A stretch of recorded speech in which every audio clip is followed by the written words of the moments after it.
अब हम बात करते हैं एक और टर्मिनोलॉजी, ये भी मैं कह रही हूँ आप पहले इसको नहीं पढ़े हैं, तो ये 12th में आप हायर स्टैंडर्ड में हैं तो इसलिए इसको पढ़ रहे हैं। तो ये इकोलॉजिकल एफिशिएंसी की बात हो रही है, यानी पारिस्थितिक कुशलता की बात हो रही है। एफिशिएंसी मतलब कितनी क्षमता है, कितनी क्षमता, कितनी कैपेसिटी के साथ जो है ये प्रोडक्शन हो रहा है।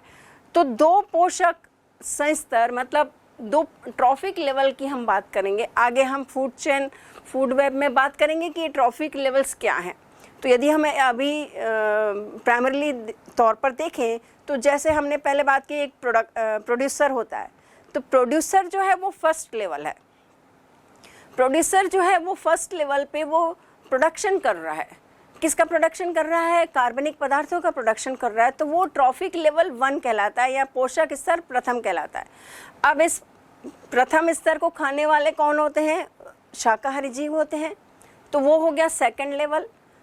फिर प्राथमिक उपभोक्ता को खाने वाले सेकेंडरी कंज्यूमर होते हैं, वो हो गए T3 हो गए। ऐसे करके आगे बढ़ता जाता है। तो T1, T2, T3, T4 इस तरह से हम इसको प्रोनाउंस करते हैं। तो यहाँ हम बात करें एफिशिएंसी की, तो यहाँ हमें दो पोषक स्तर पर कंपैरिजन कर रहे हैं। तो दो पोषक स्तर के बीच जो एसिमिलेटेड ऊर्जा और उपलब्ध ऊर्जा के बीच का जो अनुपात है वो कहलाता है इकोलॉजिकल एफिशिएंसी। तो यदि हम इसको फॉर्मूला में देखेंगे तो आप देख रहे हो ई मतलब इकोलॉजिकल एफिशिएंसी है। ये किसके इक्वल है? पोषक संस्तर पर जैव भार में परिवर्तित ऊर्जा बटे आप देख रहे हो पोषण संस्तर में पर जैव भार में उपस्थित ऊर्जा। माने ऊपर आप देख रहे हो परिवर्तित ऊर्जा है और नीचे आप देख रहे हो उपस्थित ऊर्जा, और इनटू 100 देख रहे हो, मतलब ये प्रतिशत में शो कर रहा है। तो ये हो गया इकोलॉजिकल एफिशिएंसी, और ये 3 प्रकार की होती है। पहला आप देख रहे हो फोटोसिंथेटिक एफिशिएंसी है, फिर आप देख रहे हो नेट प्रोडक्टिविटी एफिशिएंसी है, और फिर है एसिमिलेटेड एफिशिएंसी। तो फोटोसिंथेटिक एफिशिएंसी की बात इसलिए हो रही है क्योंकि आप जान रहे हो कि फोटोसिंथेसिस कब हो रहा है? सोलार एनर्जी को एब्जॉर्ब करके हो रहा है। अब कभी ऐसा होता है कि बादल रहते हैं तो जो जितनी रेडिएशन की ज़रूरत रहती है फोटोसिंथेसिस प्रोसेस के लिए वो उतनी उपलब्ध नहीं हो पाती है। तो इसलिए यहाँ बात हो रही है फोटोसिंथेटिक एफिशिएंसी की, मतलब सोलार एनर्जी जितनी आएगी वो पौधा जो है एब्जॉर्ब करेगा, उसके अकॉर्डिंग उसका रेट जो है बढ़ता जाएगा। तो आपने सुना होगा कि बारिश के दिनों में जो है प्रोडक्शन रेट थोड़ा सा कम हो जाता है। तो वो क्या है? फोटोसिंथेटिक। इसका भी हम फॉर्मूला देख लेते हैं। तो फोटोसिंथेटिक एफिशिएंसी जो है एनर्जी इन जीपीपी, जिसको हमने ग्रॉस प्राइमरी प्रोडक्टिविटी की बात की, ये है एनर्जी इन जीपीपी अपॉन आप देख रहे हो एनर्जी इन आईएसआर, इंसिडेंट ये रेडिएशन है, इंसिडेंट सोलार रेडिएशन, और इनटू जो है 100 से किया गया, यानी उसका प्रतिशत हम निकालेंगे। अब हम दूसरी देख रहे हैं नेट प्रोडक्टिविटी एफिशिएंसी की। तो ये भी जो है एनपीपी बाय आप देख रहे हो जीपीपी और इनटू 100। तो ये अपना नेट निकल जाएगा कितना एनपीपी था और कितना जीपीपी। मतलब आपको हमने बताया था एनपीपी क्या होता है, जीपीपी से हम आर माइनस कर देते हैं, आर मतलब रेस्पिरेशन को माइनस कर देते हैं तो एनपीपी निकल जाता है, और उसको यदि हम इनटू 100 कर देंगे तो हमारा क्या निकल जाएगा? वो नेट प्रोडक्टिविटी एफिशिएंसी निकल आएगा। अब हम तीसरी बात करते हैं एसिमिलेटेड एफिशिएंसी की। तो एई इज इक्वल टू क्या देख रहे हो आप? Food energy assimilated. एसिमिलेटेड का होता है बनना। हम भी जो भोजन लेते हैं वो क्या होता है? वो बनता है, टिश्यू बनते हैं, सेल्स बनती हैं, और भी बहुत सारे ऑर्गन्स जो भी मरम्मत का काम है वो सब चलता रहता है। तो वो एसिमिलेटेड है। तो यहाँ food energy assimilated by food energy ingested. तो बनी हुई एनर्जी बटे आप देख रहे हो ग्रहण की गई ऊर्जा, और इसको किससे किया गया? 100 इंटू से किया गया, तो उसका प्रतिशत निकल जाता है। तो इस तरह से ये इकोलॉजिकल एफिशिएंसी से भी क्वेश्चन आते हैं। तो इस तरीके से हम इसको इसके उदाहरण से और इसके प्रकारों से हम इसको समझा सकते हैं। बच्चों, अभी तक हमने अपघटकों की बात करते आए हैं। हर एक इकोसिस्टम में अपघटक जरूर मौजूद होते हैं। अब अपघटक किस तरीके से अपघटन की प्रक्रिया करते हैं या वो प्रोसेस पूरी कैसे होती है, इसको हम अच्छे से समझ लेते हैं। तो सूक्ष्म जीवों के द्वारा जटिल कार्बनिक पदार्थों का भौतिक एवं रासायनिक विघटन करके यानी उनके जटिल कार्बनिक पदार्थों को सरल पदार्थों में तोड़ना ही क्या कहलाता है? अपघटन कहलाता है। अब ये अपघटक मतलब अपघटन करने वाले जीव कौन से होते हैं? हमने पहले भी बात की है, ये जीवाणु होते हैं, कवक होते हैं। इसके अलावा यदि मतलब कुछ और भी ऐसे जीव होते हैं जो शुरुआती तौर पर अपघटन की प्रक्रिया चालू कर देते हैं, जिसमें छोटे छोटे कीट आते हैं, जिसमें चींटियां हैं, दीमक हैं, कुछ और भी ऐसे कीट पतंगे हैं जो शुरुआती दौर पर वो शुरुआत करते हैं। तो असल में अपघटन किसका होगा? तो हम जानते हैं कि कोई भी पदार्थ सड़ गया, कोई मृत अवशेष पदार्थ है, कोई चीज़ खराब हो गई, या पौधों की पत्तियां आप देखते हो कि गिरते रहती हैं ज़मीन पर, तो ज़मीन पर गिरती हैं, लेकिन उसका आगे क्या होता है, किस तरह से उसका अपघटन होता है, तो इसको हम समझेंगे। तो पौधों के मृत अवशेष हैं, जैसे उसमें पत्तियां आती हैं, छाल आते हैं, पुष्प आते हैं, टहनियाँ आती हैं, सूखे भाग हैं। प्राणियों के मृत अवशेष हैं, उत्सर्जी पदार्थ हैं। इनको हम सबसे पहले जो है वो अपरद कहते हैं, या लिटर कहते हैं, या डेट्रोइटस कहते हैं। तो ये क्वेश्चन आपको एग्ज़ाम में भी आता है, NCERT यानी CBSE में आप पढ़ रहे हैं तो वहाँ भी लिटर या अपरद किसे कहते हैं, इस तरह का क्वेश्चन आता है। तो आप जानिए कि जो मृत अवशेष पदार्थ हैं उनको ही हम अपरद कहते हैं या लिटर कहते हैं। अब ये दो प्रकार का होता है, यानी अपघटन की हम बात कर रहे हैं ना, यानी अपरद की बात कर रहे हैं। अपघटन में हम अपरद को पढ़ रहे हैं, और अपरद जो है वो दो प्रकार का है। एक भूमि के ऊपर पाया जाने वाला अपरद है, और एक भूमि के अंदर पाया जाने वाला। तो भूमि के ऊपर कौन कौन से होंगे? पौधे के सूखे भाग हो सकते हैं, टहनियाँ हैं, छाल है, पुष्प है, पत्तियाँ हैं, तो ये सूखे भाग हो गए। और इसके अलावा प्राणियों के जो है मृत अवशेष हो सकते हैं, उत्सर्जी पदार्थ हो सकते हैं, अपशिष्ट पदार्थ हो सकते हैं। तो ये हो गए भूमि के ऊपर पाए जाने वाले अपरद। अब नीचे भी होते हैं भूमिगत, मतलब भूमिगत अपरद भी होता है, तो वो जड़ अपरद कहलाता है। और अक्सर में वो जड़ें ही होती हैं, ज़मीन के नीचे जो होती हैं जड़ें ही रहती हैं, जो मृत हो जाती हैं, तो वो जड़ अपरद कहलाता है या भूमिगत अपरद कहलाता है। अब अपरद बनने की और अपघटन की प्रक्रिया लगातार चलती रहती है। अपरद आप देख रहे हो, ये मृत पदार्थ हैं, अवशेष पदार्थ हैं, अपशिष्ट पदार्थ हैं, तो ये लगातार बनते रहेंगे। अब इनका अपघटन भी लगातार ही होता रहेगा। वो प्रोसेस क्या है? तो कुछ स्टेप्स हैं, उस स्टेप्स की बात कर लेते हैं। सबसे पहले होता है फ्रेगमेंटेशन, यानी खंडीकरण, खंडी भवन भी हम इसको बोल सकते हैं। फिर है लीचिंग, फिर है कैटाबॉलिज्म, ह्यूमिफिकेशन है, एंड मिनरलाइजेशन है। तो सबसे पहले हम बात करते हैं फ्रेगमेंटेशन की। क्या होगा? डेट्राइटस जो है यानी अपरद जो है वो कुछ जीवों के द्वारा, वो केचुए हैं, दीमक हैं, चींटियां हैं, स्लग हैं, मिलीपीड्स हैं, इनके द्वारा जो है इन मृत अवशेष पदार्थों का या अपरद जिसकी हमने बात की, इसको तोड़ते हैं, छोटे छोटे टुकड़ों में ये तोड़ते हैं। फिर क्या होगा? लीचिंग होगा। ये खंडित अपरद जो टुकड़े टुकड़े हो गया, इसके जो विलेय अंश में जो कार्बनिक पदार्थ हैं या इसमें अकार्बनिक पदार्थ हैं, वो सॉइल लेयर में चले जाते हैं। मतलब नीचे जो सॉइल लेयर आप जानते हो, सॉइल की डिफरेंट टाइप्स की लेयर्स रहती हैं, आप इस पिक्चर के द्वारा भी समझ सकते हो। तो जो सॉइल लेयर है वहाँ पर नीचे में ये पदार्थ, अकार्बनिक पदार्थ चले जाते हैं। अब नेक्स्ट प्रोसेस जो होती है वो कैटाबॉलिज्म की होती है। अब इसमें क्या होता है? खंडित अपरद, फिर जो टुकड़े और जो बचे हुए हैं उसमें कवक एवं जीवाणु क्या करते हैं? पाचक रस। अब जानते हो कि सैप्रोफाइट्स यानी जो कवक होते हैं वो क्या, कैसे अपना भोजन लेते हैं? अपने जूस को वो बाहर छोड़ते हैं, मतलब मृत अवशेष पदार्थों से ही लेते हैं। तो ये वही बात यहाँ कह रहे हैं कि कवक जो हैं वो अपने पाचित रस को बाहर छोड़ते हैं, उससे वो और भी क्या हो जाते हैं? बिखर जाते हैं, या कहना चाहिए अपने जिनसे वो बने हुए हैं अपने तत्वों में, उससे वो उसमें वो टूट जाते हैं। तो खंडित अपरदों का ये जटिल पदार्थों का सरल पदार्थों में विघटन हो जाता है। इसके बाद होता है ह्यूमिफिकेशन, यानी अब कह लो कि जो बड़े टुकड़े थे या अमृत अवशेष पदार्थ थे, वो क्या हो गए, छोटे छोटे टुकड़ों में, और छोटे छोटे टुकड़ों में, या कहना चाहिए अपने मूल रूप में वापस आ जाते हैं और ह्यूम्स बनाते हैं। यानी आप जानते हो ह्यूम्स से जो है मिट्टी जो है बहुत ही ज़्यादा फर्टाइल होती है और वो पौधों के ग्रोथ के लिए बहुत ज़्यादा उपयोगी होती है। तो इससे जो है सॉइल की फर्टिलिटी जो है वो बहुत ज़्यादा बढ़ती है। तो ह्यूम्स क्या करता है, गहरे रंग का होता है और सूक्ष्म जीवों की क्रिया के द्वारा इसमें जो है जो कार्बनिक पदार्थ में कुछ अकार्बनिक पदार्थ मिले रहते हैं, यानी कैल्शियम हो सकता है, मैग्नीशियम हो सकता है, मैग्नीज है, पोटेशियम है, फास्फोरस है, ये उसमें फ्री कर दिए जाते हैं। और पौधों को तो यही सब चाहिए रहता है, अकार्बनिक तत्व ही चाहिए रहते हैं उनकी ग्रोथ के लिए, तो ये सब यहाँ फ्री हो गए, उनको अवेलेबल हो जाते हैं। इसके बाद आता है मिनरलाइजेशन की प्रोसेस। तो इसमें जो है मिनरलाइजेशन में बहुत सारे जो अकार्बनिक तत्व रहते हैं वो फ्री हो जाते हैं।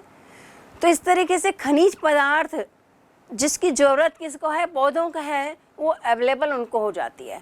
तो इसको हम एक पिक्चर के ज़रिए भी समझ लेते हैं। आप ये देख रहे हो एक पौधा से एक पत्ती नीचे गिर गई, एक पत्ती पर कौन काम कर रहा है, आप देख रहे हो कीट उसको छोटे छोटे टुकड़ों में वो तोड़ रहा है।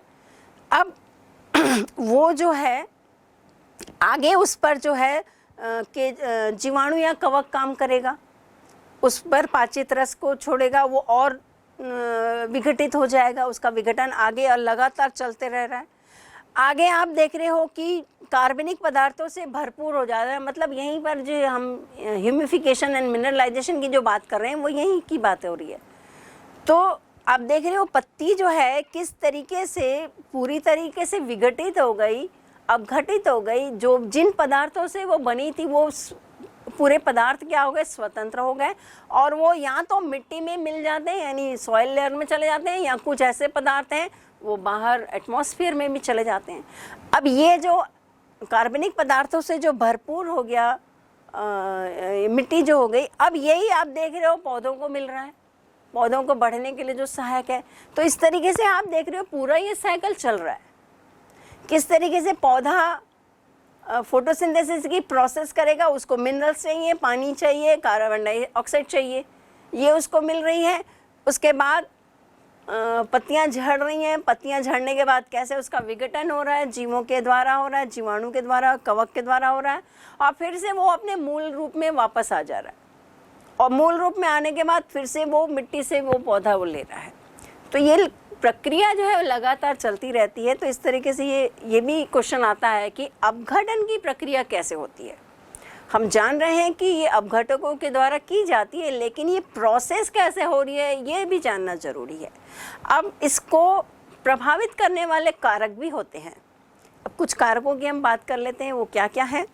तो सबसे पहले हम बात करते हैं कि रासायनिक प्रकृति जो है, पदार्थों की जो रासायनिक प्रकृति है वो किस तरीके की है।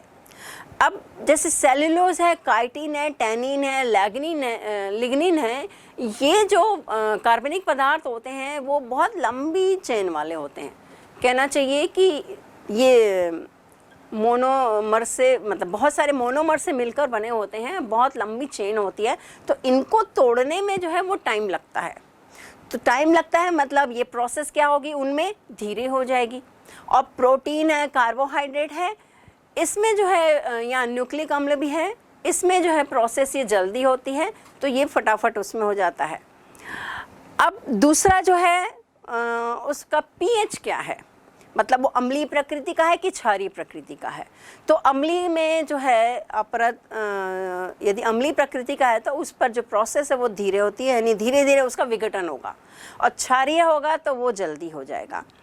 अब इसमें हम टेम्परेचर की बात करते हैं तो 25 से 45 डिग्री का टेम्परेचर जो है वो सुटेबल होता है या फेवरेबल होता है। इस टेम्परेचर में जो है अपघटन की प्रक्रिया जो है बहुत अच्छे से होती है। इस प्रक्रिया के लिए आर्द्रता भी ज़रूरी है, यानी नमी भी ज़रूरी है। अगर नमी नहीं होगी तो ये प्रोसेस जो है प्रभावित हो सकती है, और इस प्रोसेस के लिए ऑक्सीजन की भी ज़रूरत रहती है, यानी अपघटन करने के लिए अपघटकों के द्वारा ज़रूरी क्या है, ऑक्सीजन भी है। तो ये कुछ प्रभावित करने वाले कारक हैं। आपने कभी कभी ऐसा देखा होगा कि अपघटक जो हैं, हमने अभी जीवाणु इसकी बात कर रहे हैं, कवकों की बात कर रहे हैं, लेकिन जैसे ऐसे मृत अवशेष हैं यानी जंगलों में जैसे हैं, तो पहले तौर पर जो है आप देखते हो कोई जीव मर गया, यहाँ हम एक एग्जांपल लेते हैं, मतलब जैसे लोमड़ी है या शेर है, शेर को कोई नहीं खाता है, तो शेर यदि मृत हो गया तो गिद्ध, बाज, चील, आप जानते हो सबसे पहले उसको वो फाड़ते हैं यानी अलग करते हैं, उनको हम लोग नेचुरल स्कैवेंजर्स भी कहते हैं। तो उसके बाद जो है अब छोटे छोटे टुकड़े हो गए, उस पर फिर अब ये केचुआ, चींटियाँ या दिमाग इस पर काम करेंगे, फिर और नीचे और लेवल पर जाएंगे तो माइक्रो ऑर्गेनिज्म काम करेंगे। तो इस तरीके से ये अपघटन की प्रक्रिया निरंतर चलती रहती है और उसके प्रभावित करने वाले कारकों को भी हमने अभी देखा। अब हम फूड चेन की बात करते हैं। आप पारितंत्र पढ़ रहे हैं तो फूड चेन, फूड वेब की बात ज़रूर करेंगे। और फूड चेन, फूड वेब आप दरअसल पिछली कक्षाओं में भी पढ़ के आए होंगे, जस्ट लाइक 10th में आपने पढ़ा होगा। तो ये सिंपल सी बात है, फूड चेन जो है वो हम देखें तो जो भी जीव हैं, जीव और जितने भी तरह के उपभोक्ता हैं या अपघटक कह लें, वो सब जो हैं परोक्ष या अपरोक्ष रूप से या डायरेक्टली या इनडायरेक्टली रूप से टोटली जो है वो प्लांट पर ही डिपेंडेंट रहते हैं, यानी उत्पादकों पर ही निर्भर रहते हैं। तो उत्पादकों से उच्च उपभोक्ता तक जो भी खाद्य पदार्थों का स्थानांतरण हो रहा है या खाद्य ऊर्जा का स्थानांतरण हो रहा है, ये जो है एक क्रमबद्ध होता है, एक निश्चित क्रम में चलता है, इसलिए इसको ये फूड चेन कहते हैं। तो फूड चेन क्या होगा, किसी पारितंत्र में उत्पादक से उच्च उपभोक्ता तक खाद्य पदार्थों का या खाद्य ऊर्जा का स्थानांतरण एक क्रमबद्ध प्रवाह पथ में होता है। क्रमबद्ध रूप से प्रवाह जो पथ है वो एक निश्चित डायरेक्शन होता है, उसमें होता है, उसको हम कहते हैं फूड चेन या खाद्य श्रृंखला कहते हैं। अब खाद्य श्रृंखला में हम कुछ ट्रॉफिक लेवल्स की बात कर लेते हैं। इसका कुछ बातें हमने पहले भी कर ली थी। अब हम ट्रॉफिक लेवल्स, ये भी आपको क्वेश्चन आता है, आपको पूछता है कि उत्पादक जो है वो कौन से ट्रॉफिक लेवल में आते हैं। हम शुरुआत करते हैं जैसे प्राथमिक उपभोक्ता की। प्राथमिक उपभोक्ता तो वो है शाकाहारी जीव है जो उत्पादकों पर निर्भर रहता है। तो वहाँ से कई बच्चे जो है वहाँ से शुरुआत करते हैं T1 की यानी ट्रॉफिक लेवल की। लेकिन यहाँ गलती नहीं करनी है, हमारा ट्रॉफिक लेवल जो है, पोषक स्तर जो है वो शुरुआत कहाँ से होगी, उत्पादक से होगी। तो सबसे पहले ट्रॉफिक लेवल जो आएगा वो उत्पादक आएगा, यानी ग्रीन प्लांट्स आप कोई भी एग्जाम्पल के थ्रू बता सकते हैं। फिर T2 जो है वो हर्बीवोरस, जिसको हमने प्राथमिक उपभोक्ता की बात की ना, वो T2 आएगा, यानी ट्रॉफिक लेवल 2 आएगा वो। फिर कॉर्निवोरस है, क्योंकि हर्बीवोरस को कौन खाते हैं, कॉर्निवोरस खाते हैं, मांसाहारी खाते हैं, तो ये आएंगे T3 में आएंगे। फिर और आप देख रहे हो टॉप कॉर्निवोरस हैं, यानी उन कॉर्निवोरस को खाने वाले और बड़े मांसाहारी जीव हैं, वो है T4 लेवल पर हैं। और फिर आप देख रहे हो अगर हो सकता है इनको भी खाने वाले और कोई बड़े हों, मतलब यदि T4 पर अगर मान ले सांप या बाज जैसे जीव आ रहे हैं, तो सांप बाज को खाने वाला एक और कंज्यूमर आ जाएगा, टाइगर, चीता वगैरह आ सकते हैं, जो हो जाएंगे T5 में आ जाएंगे।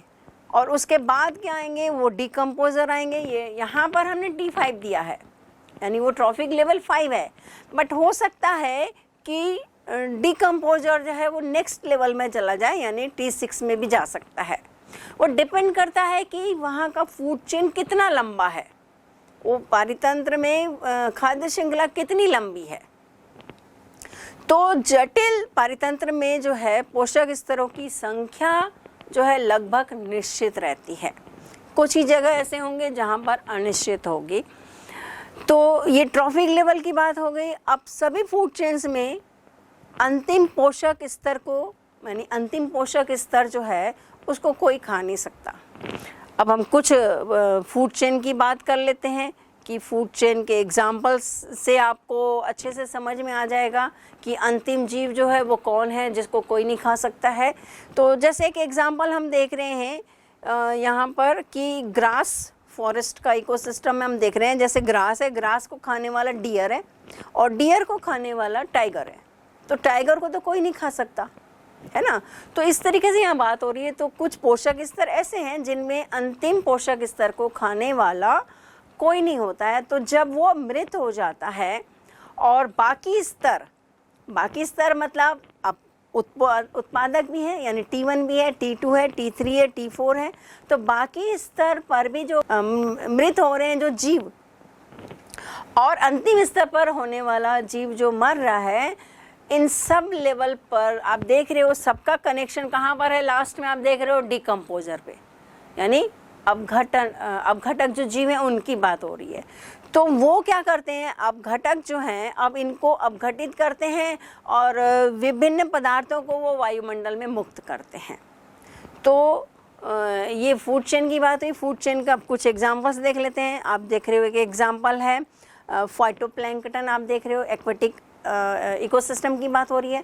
फाइटोप्लैंक्टन जिसमें प्रोड्यूसर होंगे, उसको खाने वाले कौन है, जूप्लैंक्टन है, उसको खाने वाले स्मॉल फिश है, उसको खाने वाली लार्ज फिश है।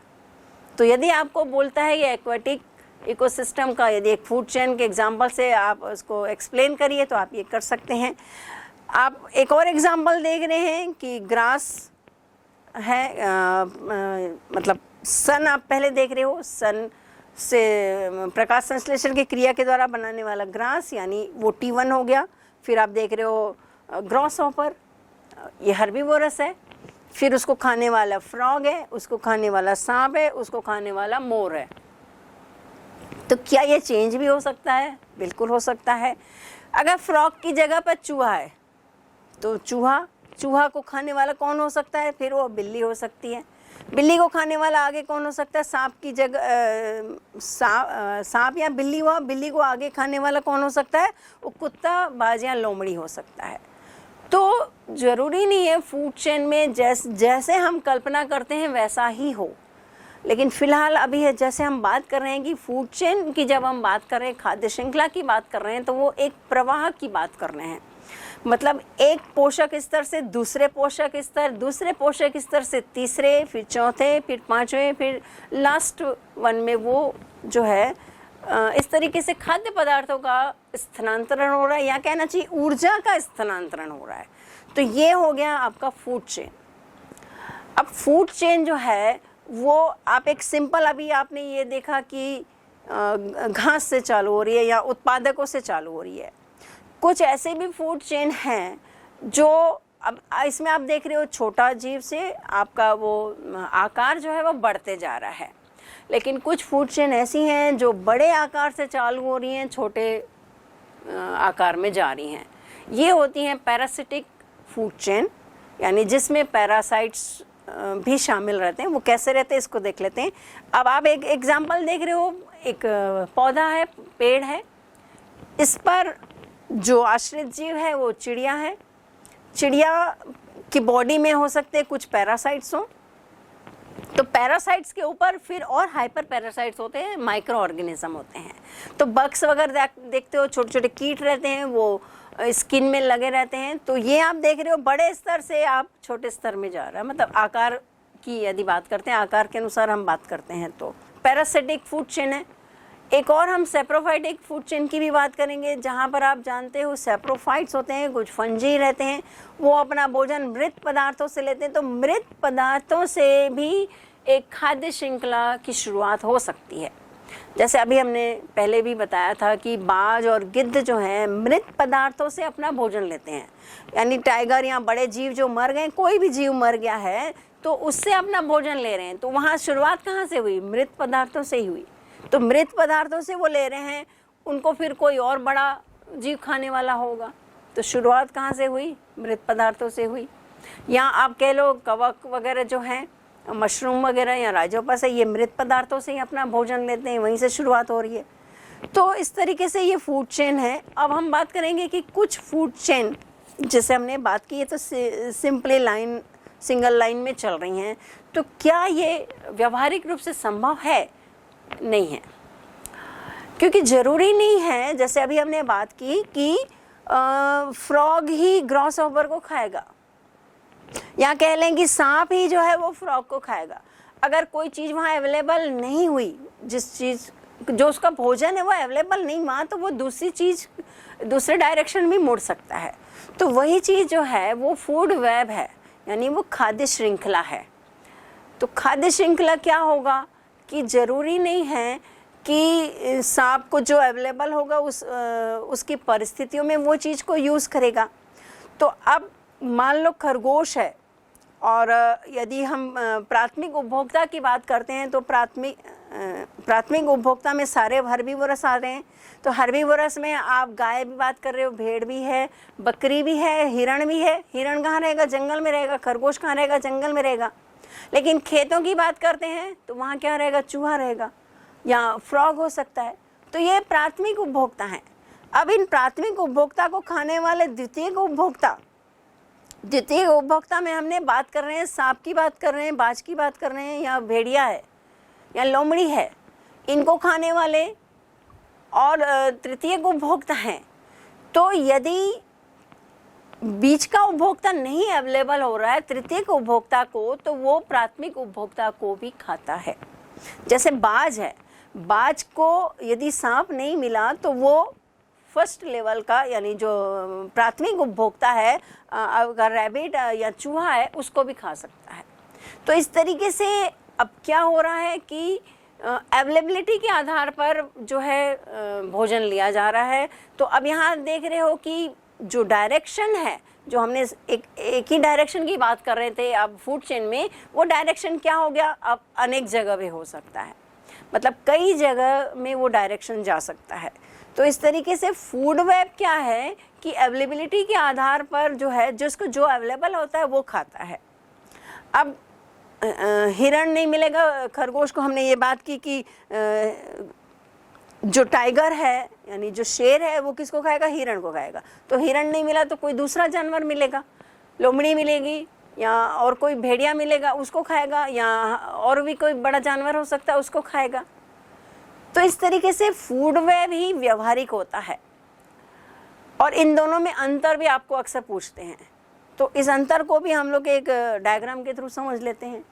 आप ये देख रहे हो जो फूड जो चेन है वो एक ही डायरेक्शन में चल रहा है, और फूड वेब में देख रहे हो आपको कई प्रवाह दिख रहे हैं, कई पथ दिख रहे हैं, एक से ज़्यादा दिख रहे हैं, एक से ज़्यादा। अगर हम एक घास के पारितंत्र की भी बात करते हैं तो उसमें एक से ज़्यादा फूड चेन हो सकती हैं। और फूड चेन की बात करें तो वो व्यवहारिक नहीं है, संभव नहीं है।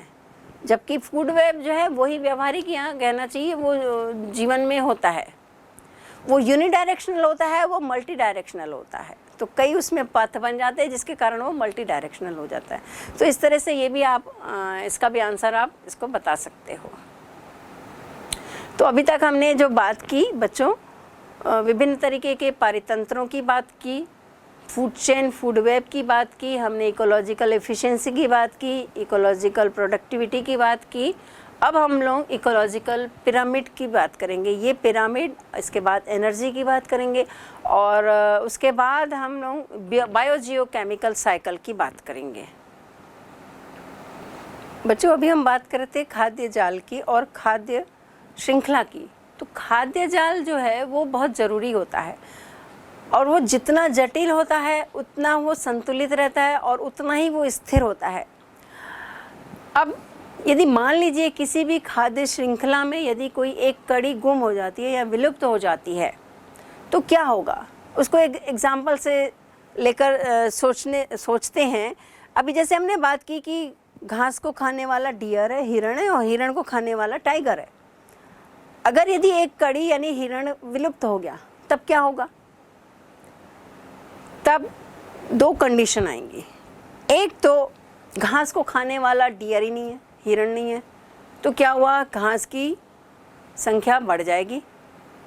और दूसरी बात, टाइगर क्या जीवित रहेगा? नहीं, क्योंकि उसको तो भोजन नहीं मिल रहा है, डियर है ही नहीं, हिरण विलुप्त हो गए। तो इसलिए खाद्य श्रृंखला की बजाय जो है खाद्य जाल जो है वो स्थिर रहता है, संतुलित रहता है। और हम कहते हैं ना कि पारितंत्र में हर एक जीव का इम्पोर्टेंस है। वो यहीं से आप समझ रहे होंगे कि कैसे हर एक कड़ी जो है एक दूसरे से जुड़ी हुई है, और यदि कोई भी एक कड़ी विलुप्त होती है तो दूसरी कड़ी के माध्यम से वो भोजन पूर्ति हो जाती है। पर फिर भी यदि कोई एक अभी जैसे आप एग्जाम्पल कहीं देख रहे होंगे कि कौवे की संख्या कम हो गई, बाज चील कम हो गए, या टाइगर कम होते जा रहे हैं, जिसका प्रोजेक्ट टाइगर के 1972 में प्रोजेक्ट टाइगर लाया गया। क्यों लाया गया? क्योंकि टॉप कंज्यूमर जो है वो भी ज़रूरी है। अगर ये टॉप कंज्यूमर नहीं होगा तो समझ लीजिए जो बीच की और कड़ियाँ उनकी संख्या बढ़ती जाएगी। तो लोमड़ी की संख्या बढ़ सकती है, भेड़िया की संख्या या हिरण की संख्या बढ़ सकती है। तो उनकी संख्या बढ़ गई तो घास फिर कम हो जाएगी। तो इसलिए जो है नेचर पूरी इनबैलेंस हो जाएगी। तो इसलिए कहा जाता है हर एक कड़ी जो है वो ज़रूरी है, और हर एक कड़ी का होना इस पर्यावरणीय संतुलन के लिए ज़रूरी है। तो आप ऐसे एग्जाम्पल से समझ सकते हो, और इससे समझकर जो है हमारे पर्यावरण को बचाने में भी अपना योगदान दे सकते हो। किस तरीके से हर एक जीव ज़रूरी है, और कैसे हम देश में भी हम देख रहे हैं कि कुछ जातियां जो हैं, स्पीशीज़ जो हैं लुप्त होती जा रही हैं, कैसे हम उनका बचाव कर सकते हैं। तो आप ये भी खोजिए कि क्यों कुछ जातियां जो हैं विलुप्त होने के कगार पर हैं, क्यों टाइगर ख़त्म हो रहे हैं, या क्यों कौवे चील बाज जो हैं उनकी संख्या कम हो गई है। क्या रीज़न है? क्या ये हमारा जो समाज है वो जो विकसित दिशा की ओर बढ़ रहा है, क्या कौन सा ऐसा कारण है?